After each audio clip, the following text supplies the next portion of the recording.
రైతులకు ఇచ్చినటువంటి హామీలు నెరవేర్చడంలో కూటమి ప్రభుత్వం వైఫల్యం చెందింది. 6 నెలల కాలం గడుస్తున్నప్పటికీ కూడా ఇప్పటికి కూడా అటు రైతుకు సంబంధించినటువంటి పెట్టుబడి సహాయం కావచ్చు, అంతేకాకుండా వరి ధాన్యం కొనుగోలు విషయంలో తీవ్ర జాప్యం చేస్తుంది. ఈ నేపథ్యంలోనే వైఎస్ఆర్సీపీ రైతు పోరుబాటను చేపట్టింది. ఈ నేపథ్యంలో మనతో మాట్లాడడానికి వైఎస్ఆర్సీపీ అధికార ప్రతినిధి శ్యామల గారు మనతో పాటున్నారు. మేడం నమస్తే మేడం.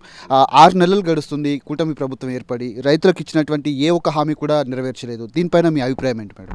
అంటే రాష్ట్ర ప్రభుత్వానికి రైతుల పట్ల ఏమన్నా ప్రత్యేకమైన కోపం ఉందా ప్రస్తుత ప్రభుత్వానికి, లేదా చంద్రబాబు నాయుడు గారికి ఇంకా రైతుల మీద కోపం పోలేదా అనేటువంటి ప్రశ్నలు ఈ సందర్భంగా ఉత్పన్నం అవుతున్నాయి.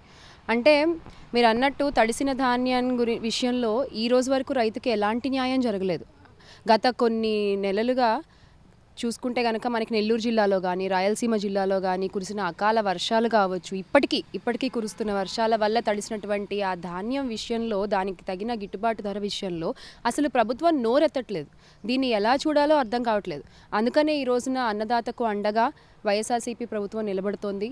ఈ కార్యక్రమానికి రైతన్నలందరినీ కూడా కదిలి రమ్మని ఈ సందర్భంగా కోరుకుంటున్నాను. మేడం, చాలా వరకు ఇటు తెలంగాణలో కావచ్చు, అటు ఏపీలో కావచ్చు, రైతు భరోసా అనేది చాలా ముఖ్యంగా ఉంది. పెట్టుబడి సహాయం ఏదైతే ఉందో దాన్ని రైతులు ముందస్తు పెట్టుబడిగా ఇస్తేనే ఖచ్చితంగా వాళ్ళు పంటలు వేసుకోవడానికి అవకాశం ఉంటుంది. గతంలో మనం ఇచ్చినటువంటి 13,500 ఏదైతే ఉందో దాన్ని 20,000 ఇస్తామని కూడా చెప్పారు. 6 నెలల కాలం గడుస్తుంది. సూపర్ 6లో భాగంగా దీన్ని ఇప్పటి వరకు కూడా అమలు చేయలేదు. దాదాపు 2 సీజన్లు కూడా పూర్తవుతున్నటువంటి పరిస్థితులు ఉన్నాయి కదా, దీని మీద మీ అభిప్రాయం ఏంటి? నిజమే. అంటే వ్యవసాయ సీజన్లు 2 సీజన్లు పూర్తవుతున్నా కూడా ఈరోజు రైతుకి తగిన న్యాయం జరగట్లేదు ఈ కూటమి ప్రభుత్వంలో.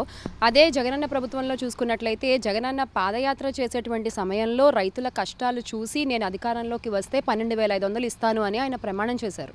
దాన్ని ఆయన ఎవ్వరూ అడగకుండానే అధికారంలోకి రాగానే 13,500కి పెంచి రైతు భరోసాగా నవరత్నాల్లో ఒకటిగా దాన్ని పెట్టడం జరిగింది. దానివల్ల రైతులకి ఒక భరోసా దొరికింది, ఒక ధైర్యం దొరికింది. అలాగే తడిసిన ధాన్యం విషయంలో కూడా జగనన్న ప్రభుత్వంలో, వైఎస్ఆర్ కాంగ్రెస్ పార్టీ ప్రభుత్వంలో గింజని కొన్న వైనం మనందరికీ తెలుసు గిట్టుబాటు ధరతో. మరి ఈ రోజున అది ఎందుకు దొరకట్లేదు రైతన్నలకి నాకు అర్థం కావట్లేదు నిజంగా. అంటే ఎంఎస్పీలు, మినిమం సపోర్ట్ ప్రైస్ అనేది ఒకటి సెట్ చేసి ఆ విషయంలో రైతులకి న్యాయం చేయాల్సిన బాధ్యత కూటమి ప్రభుత్వానికి ఎంతైనా ఉంది నిజంగా. కానీ ఈ రోజున ఎక్కడా కూడా ఈ రైతన్నలకి ఎంఎస్పీ విషయంలో కానీ, లేకపోతే దళారుల విషయంలో కానీ, మిల్లర్ల విషయంలో జరిగేటువంటి అక్రమాల గురించి కానీ వాళ్ళు ప్రవేశపెట్టిన సమాచారం ఏదైతే ఉందో అదేది కూడా రైతు పక్షాన ఉన్నట్టు నాకు అనిపించట్లేదు. ముఖ్యంగా వ్యవసాయం అంటే నాడు పండగలాగా ఉంది. వైఎస్ఆర్సీపీ ప్రభుత్వంలో కావచ్చు, లేకపోతే వైఎస్ రాజశేఖర రెడ్డి హయాంలో నేడు దండగలాగా మారింది అనుకోవచ్చా? నేను ఒక మాట చెప్తానండి. దివంగత నేత వైఎస్ రాజశేఖర రెడ్డి గారైనా, లేదా వైఎస్ఆర్ కాంగ్రెస్ పార్టీ అధ్యక్షులు, మాజీ ముఖ్యమంత్రి వర్యులు, ప్రస్తుత ఎమ్మెల్యే శ్రీ వైఎస్ జగన్మోహన్ రెడ్డి గారైనా కూడా రైతు పక్షపాతి అని నేను చెప్తాను. ఎందుకంటే ఎప్పుడు కూడా రైతు బాగుండాలి అని కోరుకున్న వ్యక్తులు వీళ్ళు. కానీ కూటమి ప్రభుత్వానికి అధికారంలోకి వచ్చినప్పటి నుంచి కూడా ఏదైతే ఆ సూపర్ 6 హామీల్లో ఒకటిగా మనం 13,500 ఇస్తుంటే వాళ్ళు 20,000 చేస్తామని దాన్ని చెప్పడము, అది చెప్పడమే కాకుండా దాన్ని ఇప్పటి వరకు అంటే 6 నెలలు కావస్తున్నారు, 2 వ్యవసాయ సీజన్లు అయిపోతున్నా కనీసం ఒక్క రూపాయి కూడా ఒక్క రైతు అకౌంట్లో కూడా పడలేదు. అసలు వీళ్ళు ఇస్తారా? ఇచ్చే ఆలోచనలు ఉన్నాయా? అసలు ఆ హామీ అమలు చేస్తారా? ముఖ్యంగా ఈరోజు రైతు పోరుబాట చేపట్టడానికి గల ముఖ్య కారణాలు ఏంటి? రైతులకు మీరు ఇచ్చేటువంటి భరోసా ఏంటి? ప్రభుత్వాన్ని ఏ విధంగా ప్రశ్నించబోతాము? వైఎస్ఆర్ కాంగ్రెస్ పార్టీ ఈ రోజున నిజంగా రైతు పక్షాన్ని ఎందుకు నిలబడింది అంటే, నెల రోజుల్లో గట్టిగా మనకి సంక్రాంతి పెద్ద పండుగ ఉంది. సంక్రాంతి పండుగ అంటేనే రైతన్నల పండుగ. ధాన్యాగారాలన్నీ చక్కగా నిండి ఉండేటువంటి సమయం. ఆ ధాన్యాన్ని అమ్ముకుని డబ్బు చేసుకుని, ఆ డబ్బు చేత్తో పట్టుకుని రైతు మొహం మీద చిరునవ్వుతో కళకళలాడుతూ ఉండేటువంటి సమయం. కానీ ఈ రోజున కూటమి ప్రభుత్వం వల్ల రైతు ఒక అయోమయ స్థితిలో పడిపోయాడు.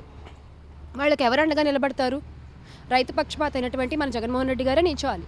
అలాగే ఈ రోజున మనందరికీ పిలుపునిచ్చి ఆయన అన్నదాతకు అండగా అనేటువంటి కార్యక్రమాన్ని చేయడం జరిగింది. ఒకవేళ కనుక కూటమి ప్రభుత్వం ఈ తడిసిన ధాన్యానికి సంబంధించి ఏదైనా ఇన్సూరెన్స్ లాంటివి ఏమైనా చేయించి ఉంటే గనక ఆ విషయాలు ఖచ్చితంగా రైతులకు చెప్పాల్సిన బాధ్యత కూటమి ప్రభుత్వంపై ఉంది. ఇవాళ వైఎస్ఆర్ కాంగ్రెస్ పార్టీ అడిగేది కూడా రైతన్నల తరఫున అదే. మీరు అలాంటివి ఏమైనా చేస్తుంటే చెప్పండి, వాళ్ళకి సమాధానం ఇవ్వాలి కదా. మీరు మీ పార్టీకి మీరు వదిలేస్తే ఎలాగా? ఈ రోజున ₹1 అకౌంట్లలో వేయలేదు. మీరు రైతన్నలకి ఇంత అన్యాయం జరుగుతున్నా మాట్లాడట్లేదు. దళారుల వ్యవస్థను తీసుకొచ్చారు. మిల్లర్లు ఇంత అక్రమాలకు గురి చేస్తున్న రైతుల్ని మీరు ఎక్కడా అసలు నోరిప్పి ఒక్క క్వశ్చన్ చేయట్లేదు మిల్లర్లని. ఇవన్నీ జరుగుతున్నప్పుడు అంటే రైతుని అలా వదిలేస్తే ఎలా అండి? అసలు ప్రస్తుత కూటమి ప్రభుత్వం ముఖ్యంగా DCM sir try to seize this problem. ఎందుకు చెప్తున్నానంటే రైతు బాగుంటేనే రాష్ట్రం బాగుంటుంది, రాష్ట్రం బాగుంటేనే దేశం బాగుంటుంది, దేశం బాగుంటే మనందరం బాగుంటాం. అందుకని ఈ రోజున వైఎస్ఆర్సీపీ రైతన్నకి అండగా అంటూ ఈ కార్యక్రమాన్ని చేయబడింది. Hope you seize this problem. Right, ఇది వారు చెప్తున్నటువంటి పరిస్థితి కనబడుతుంది. ముఖ్యంగా 6 నెలల కాలం గడుస్తున్నప్పటికీ కూడా ఇప్పటికీ రైతు భరోసాకు సంబంధించినటువంటి పెట్టుబడి సహాయం కూడా అందించలేదు. పూర్తిగా తడిసిన ధాన్యాన్ని కొనుగోలు చేయడంలో రాష్ట్ర ప్రభుత్వం కూడా వైఫల్యం చెందింది. అందుకే ఈ రోజు నుంచి కూడా పూర్తి స్థాయిలో రైతులకు అండగా వైఎస్ఆర్సీపీ పార్టీ కూడా నిలబడబోతోంది. ఖచ్చితంగా అందుకే ఈరోజు పార్టీకి సంబంధించినటువంటి కార్యక్రమాన్ని కూడా పిలుపునిచ్చినటువంటి పరిస్థితులు ఉన్నాయని కూడా తాను చెప్తా ఉన్నారు. కెమెరా ముత్యంతో కిరణ్, సాక్షి టీవీ, హైదరాబాద్.